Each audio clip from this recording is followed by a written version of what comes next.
A function is a special type of relation. Specifically, it's a relation from a set A to a set B with a special property, and that property being that everything in A is related to exactly one thing in B. So when we think of the sets A and B, we think of A as the set of inputs and B as the set of outputs. So how this is often phrased is that it's a relation from A to B such that each input, so each thing in A, is related to a unique output or your things in B. So everything in A is related to a single thing in B. Okay? So basic example would be the favorite color function. So just take your person and so A is going to be like the set of people, and B is going to be the set of colors. And so the relation is A is a person is related to a color if the color is their favorite color. Okay. For example, my favorite color is blue, and so I am related to that color. So that's what the function would say. So it would send the person to the color. Now, how this is normally written with function notation is you would write it like this. So you say f of Vince equals blue. So this is how you write it. So you do f and then like parentheses. This is what like goes inside the function, and the blue is like your output. You could also say that f of Vince is your output, okay? Because f of Vince is equal to blue. They're the same thing. So you read this as f of Vince equals blue, and you would sometimes say that a person's favorite color is a function of the person. So the thing in B, like your output, is a function of the input. Which is a little bit backwards from this, so maybe these should really be like written slightly backwards, but they're equal, so it doesn't really matter. The favorite color is a function of the person. Another common example that I like to use is the high temperature function. Actually, before I get to that, let me give you a non-example of a function. So I could stick with the people and the colors example, but instead of the function being, or the relation being, you take the person and they're only related to their favorite color, it could just be that they're related to any color that they like. So I like the color blue, and I also like the color green. And so these are both part of my relation, but this is not a function because my input of me is related to not a unique output, it's related to multiple outputs, right? So it has to be related to a single output. And this is here, this input is related to two outputs. That's a non-example. All right, here's another example that I like, which is the high temperature on the day example. So here's a little bit, I'll get to that later. But all right, so your set A is the days of the year, and your set B is the possible temperatures that are like achievable, I guess.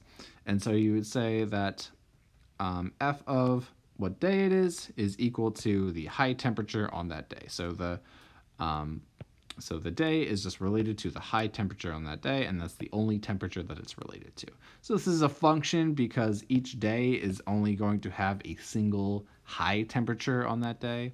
If the relation was like a day is related to a temperature that is achieved on that day, then there would be like, if the high temperature is like 55 and the low is 40, then there's like a bunch of temperatures in between 40 and 50, and so that would very much not be a function because that input of the day would have multiple outputs. But here we just get a single output, so this is an example of a function. Okay. And yeah, here's a little bit of notation. Sometimes we'll write functions like this. So if f is a function from the set A to the set B, we would use an arrow um, from pointing from A at the set B, and we would use like this like colon over here. So this represents like a function f from A to B. So it's just a little notation. I don't know how much we'll use that. So we could represent this function like visually. So you have your set A of days over here and your set B of temperatures over here. And you can put some days over in this set, and then the corresponding temperatures in the other set.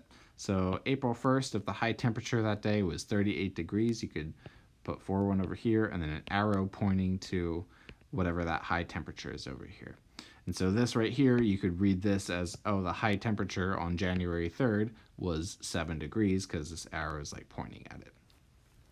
One of the key features of a function is when you visualize it this way is that you're not going to have any arrows pointing from one input to two different things. So each input is only going to be pointing at a single output because each input gets sent to a single output. Okay. So that would be like a way to visually tell whether or not a relation is a function, because you could do this same sort of visualization thing for like any relation, but just have like arrows pointing at things like whenever like A is related to B or something like that. And if you have one thing over here pointing to multiple things over here, that would tell you it's not a function.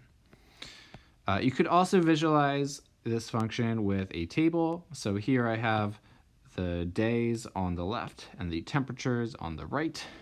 And so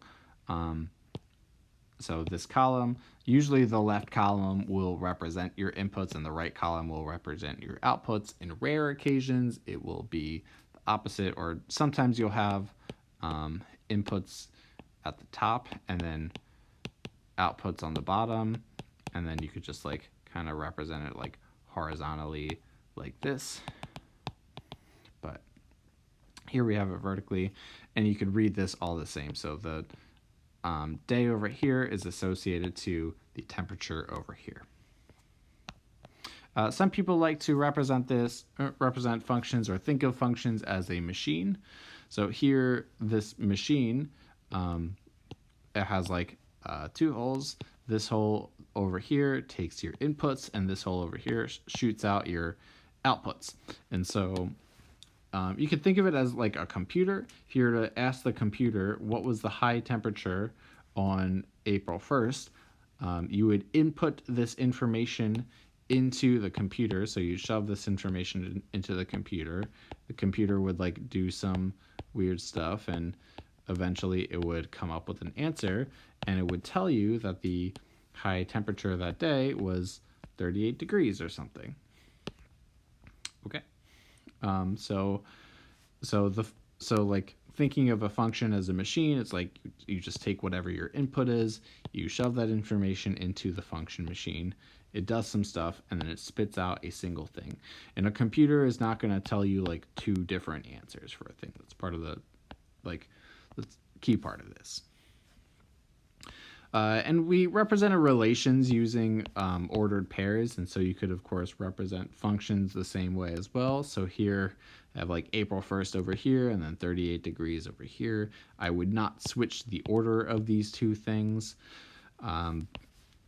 And sometimes you could write just like day of the year, comma, high temperature that day. You could just kind of write it like this just to indicate like, oh, this is like what the function is doing. You have the day of the year for your input and your high temperature that day for your output. So this like kind of gives you, this is almost like a formula for your function. And graphs are also really helpful for visualizing functions. You could so graph the So when you graph a function, you use your horizontal input for your horizontal axis for your inputs and your vertical axis for your outputs, and you can just sort of label this. And so we have like an ordering of like the days of the year, and we have an ordering of temperatures. So you can just kind of like associate this to like an ordered number line or whatever, and so there's a natural order associated to this. There doesn't have to be when you're graphing things, but it's kind of nice when they are, especially because you can see trends better this way. So here I have like a couple of months or a couple of days throughout the years picked, and then some like high temperatures like picked for those days. So January 8th, like the high temperature could be 15 degrees. April 2nd could be 35. July 12th up to 70. And then November 4th, like back down to 40. So you can like see like, oh, there's a trend of like the temperature goes up and then it goes back down. So looking at graphs is really good for picking out trends and looking for patterns in these things. Right. But again, like I said, like there doesn't always have to be like an ordering with these things. Like you could still have like people for your inputs, and then colors, favorite colors for the outputs. So you could still say like Vince over here, and then blue over here. Maybe John also has the favorite color blue, and maybe Kate has the favorite color green, something like that. So it's a little bit harder to like pick out trends when you do this sort of thing, but you could still do it, right? And yeah, so there's a bunch of different ways to represent functions. Like this is not even comprehensive. Some ways are going to be more useful than others, and that's a lot of times is going to be situation dependent. And so it's good to be familiar with all of these different ways of visualizing